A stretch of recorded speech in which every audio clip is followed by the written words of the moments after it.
If you are watching this video and if you are in Form 4, in year 10, you're not sure what's happening now, it's already 6 months down the road, it's already 6 months into Form 4, and you're still wondering why you are studying the subjects that you are studying, then this is a video for you.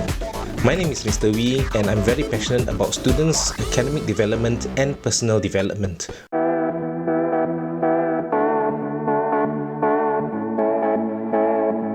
You are feeling unsure, you're feeling uncertain in Form 4, in year 10, because in Form 3 and year 9, nobody talked to you about what happens in the next year. What happens when you go to year 10? What happens when you go to Form 4? It's uncertainty. You're not sure. So what happens when you were at the end of Form 3, when you were at the end of year 9, and when the school asked you to choose the subject combinations for you to study in Form 4 and year 10, you were not sure. You were not sure, you didn't know what to do, and then you start asking your friends, hey, which subject? Which subject? Which subject?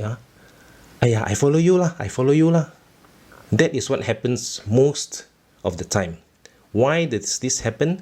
Because you did not think about your ambition and your goal. When you don't have an ambition, when you don't have a goal, the time spent between Form 3, year 9, and Form 4, year 10 is uncertain. Because you didn't know what to do, you don't know what to do, you don't know where you are going. That's why it's uncertain, that's why you follow your friends. And when you end up in Form 4,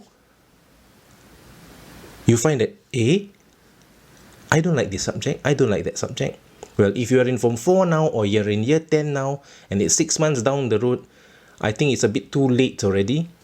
You may still be able to ask your school whether you can change your subject combinations, but what subjects are you going to take? You still need to set your goals first. Alright? You need to set your goals first. What do you want to become when you complete your studies and when you start working? What do you want to work as?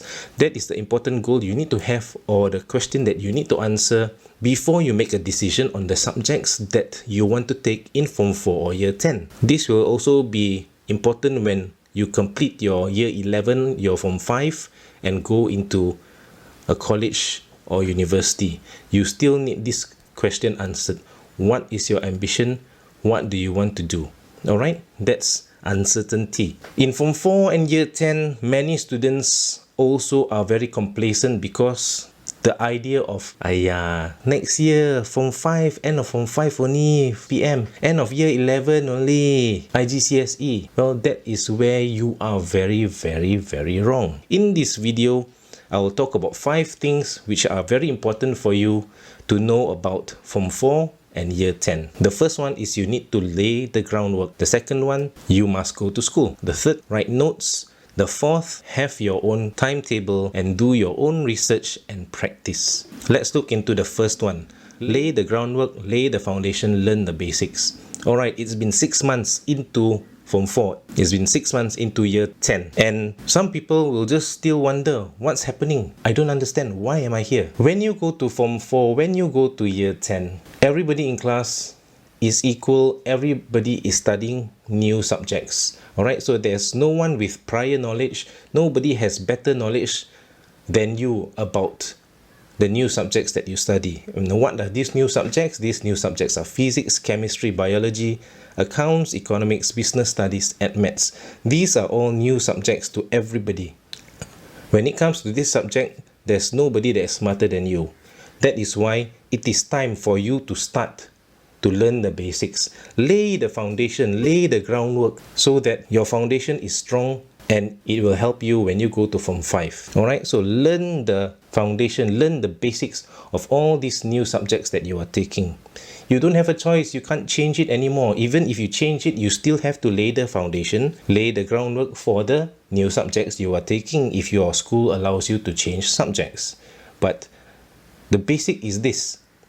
It is a new subject, learn the basics. When you learn the basics, you will do better when you go into year 11, when you go into Form 5. Alright? And how do you learn the basics? You definitely have to go to school. The second point is go to school. Sir, of course lah, go to school. Hey, it's now in a COVID era, right? You've got a lot of PDPR or home study. How many of you seriously follow the entire timetable of a day? How many of you go on to all the Google Meets or Zoom Meets or online classes every day without fail? And then after that, when school reopens, how many of you really actually go to school? You have to go to school so that you can gain knowledge. The concepts that are new to you for all these new subjects are given or are taught in school by the teachers. If you don't go to school, if you miss one day of school and the teacher teaches you an important topic, you're gonna miss the whole thing. And then you're gonna say, never mind lah, it's okay. Never mind lah, it's okay. After you say never mind lah, it's okay, do you actually ask your friends what happened? Do you ask your teachers for your notes? Do you ask your teachers to explain? No, you most probably don't. If you do, excellent, very good, alright? But I know most students don't. Then you lose out on the knowledge. That is when you will fall behind. Other students will be better than you. Their basic knowledge is good, their foundation is strong, and they will do better when they go to Form 5. You won't, because you have lagged behind, you have snagged behind. Going to school is one thing. Many students go to school for show. When you enter class, nothing happens. There's no process up here going on. You just go to class for the sake of going to class, for the sake of attendance. Go to class and pay attention, for God's sake, pay attention. Listen to your teacher. Your teacher has the knowledge. Listen to your teacher, get the knowledge from the teacher. That is what you need to get from the teacher, the knowledge that they are giving. Ask your teachers if you do not understand the concepts that your teachers are teaching. Don't be shy, don't be scared. Give the teachers some time to get the answers. Don't immediately expect the teachers to be able to answer like that. Sometimes they need time to prepare the answers or find the answers. Ask questions. Now, in class, when I said pay attention, it's not just doing this, you know. Whatever your teacher says, you just look at your teacher.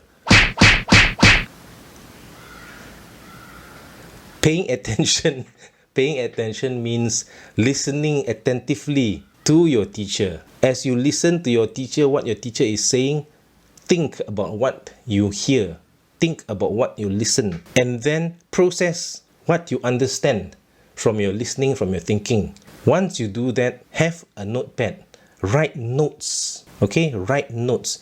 It is proven that students who write notes will be able to understand, remember the lesson better. Students in my class that write notes when I speak, when I write anything on the board, they are able to answer my questions in the next class, in the future class, better than students who just do this. Because students who do just this are dreaming. You're not listening attentively. You're not paying attention properly. Alright? Paying attention means listening, looking at your teacher, listening, processing it up here, and writing notes. It is a very important process that helps you to remember. So, writing your own notes is extremely important. Now, what do you do after you have written your own notes? After you have written your own notes, don't just throw them one side. Okay, I finished, I've done my notes. It's always good to go home at the end of the day, after whatever activities you have after school. You reach home, you rest. Don't rest for 3 hours, okay? You rest, you have your food, and you have your time. Now, what do you do in your time? Play games lah, sir. What some more? Yeah, I know, play games. But don't play games for 7 hours straight, right? Don't play games for 4 hours in a row. Do your own timetable. Identify the amount of time you have after school or after all your activities, your tuition, your sports. Some of you say, sir, I finished tuition 8 p.m. Okay, 8 p.m. Every day? No. What about the weekends? Let's take, for example, you finish school at 2:10. You arrive home at 3. You have no tuition. So you have from 3 p.m. right up till 10 p.m. 7 hours. You should sleep by 10:30, okay? So you have 7 hours. Divide that time. 1 hour for dinner and shower. You have another 6 hours. 6 hours. Divide this 6 hours so that you have enough time to do your homework. Time is really precious. Don't waste time. Do your work. Do it quickly. Do it correctly so that you can move on to do other things. Be disciplined enough to do your work quickly, to do your work well, so that you can do other things and improve yourself more. What do I mean? Your homework. First thing, you come home, do your homework. You go for your activities after school, and when you reach home, you have time to rest, you have time for yourself, so that you can read your notes and study. So that's what your personal timetable is all about. Your personal timetable is the time that you spend at home doing things that benefit you. Majority of that time should be used to do your notes, do your research. That's the last point, research. But you need to do your notes, study your notes, read your notes again so that you solidify your understanding of the basic concepts that you learn in class. Now, doing your own research is part of your timetable. So when you plan out your timetable in the 6 hours that you have from reaching home from your activities after school up till 10 o'clock, the amount of time you have to plan it well so that you can do your notes, you can do the remainder of the homework that you have not done, and you can also do your own research. Then you can firstly start by reading your textbook on the topic. So let's take economics for example. If you have notes on demand and supply and then you draw a DDSS graph, and then like when you reach home, you look at it and you're like, what the heck is this? You don't understand. So what you need to do is you need to go into your textbook first. Read your textbook. What is DD? What is SS? Do further notes from there. If you do not understand what's DD and SS, then you need to go into Google. Go and search demand and supply in economics. Watch the videos, read the texts in Google search, and if you understand, improve the notes that you have in your notebook. If you still don't understand the concept that you have written in your notebook, then send a text message to your teacher via whatever channels that you have. Firstly, in your message,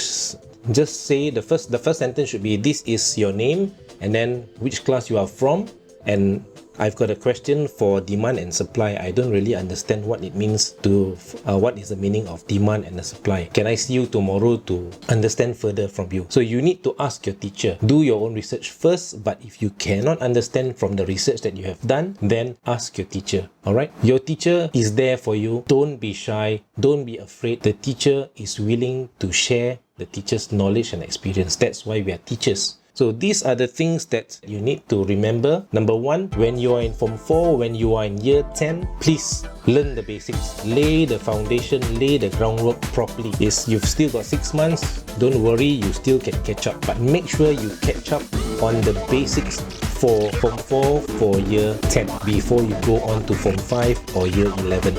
Because if you go into Form 5 and Year 11 already, it's not the time for you to lay the foundation. It's time for you to have the knowledge of all these basics and start practicing so that you are able to answer the questions for your SPM or for your igcse. That's what Form 5 and Year 11 is for. Practice, practice, practice, practice. Not for you to start learning what demand and supply is. Alright? Secondly, make sure you go to school every day. Make sure you go for your online classes every day. Number 3, while you are in school, while you're in class, pay attention to your teachers, write notes, and when you go home, create your own timetable so that you can solidify your understanding of the concepts that you learn. And if you want further information, if you want more examples, if you want up-to-date current examples, then go on to Google, go on to the news to get information. It'll be great if you can connect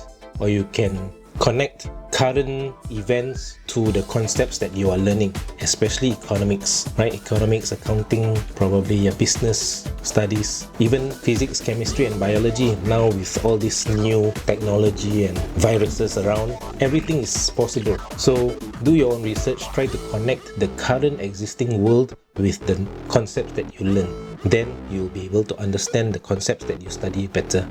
If you've learned something from this video, please subscribe, right? Click like. Thank you so much for your time watching this video. My name is Mr. Wee. Thank you and see you in the next video.